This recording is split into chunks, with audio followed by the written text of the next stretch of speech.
మరి ఈయనేం చేశాడు? ఒక పౌరునిగా, ఒక మాజీ ఎమ్మెల్యేగా అక్కడ కూర్చున్నాడు. ఎమ్మెల్యేగా కూర్చున్నాడు. కూర్చొని ప్రాధాయపడ్డాడు. అయ్యా మా వాళ్ళు కూడా ఏ ఓటేసే వాళ్ళు లోని పంపించండి, ఎవరిని మెజార్టీ ఉంటే వాళ్ళకి ఎన్నికలు చెప్పండి అన్నాడు. సిఐ గారు, ఆ సాయిబు సిఐ గారు వినలేకపోతే కొంచెం వెయిట్ చేసినాడు.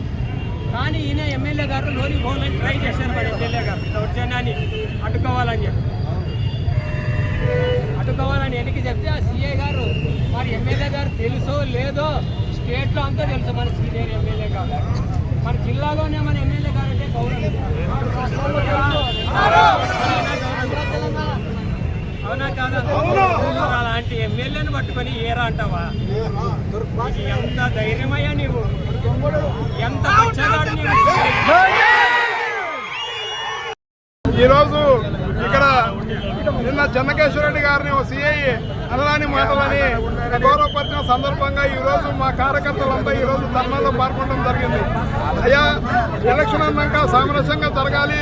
గత 5 సంవత్సరాల్లో చెన్నకేశ్వరరెడ్డి గారు రాజ్యం వెళ్ళినప్పుడు ఎవరిని తెలుగుదేశం వాళ్ళని ఏ విధంగా ఏ ఎలక్షన్లు కూడా అడ్డుకోలేదు.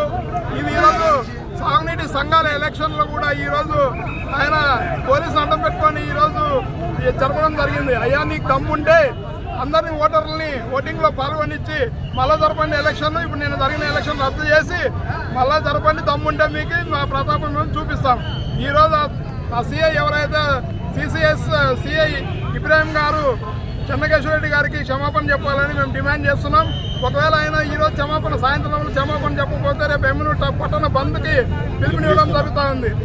కాబట్టి అందరూ కార్యకర్తలంతా రేపు బంద్లో పాల్గొనాలని మా కార్యకర్తలందరినీ పేర్కొంటున్నాం. Thank you.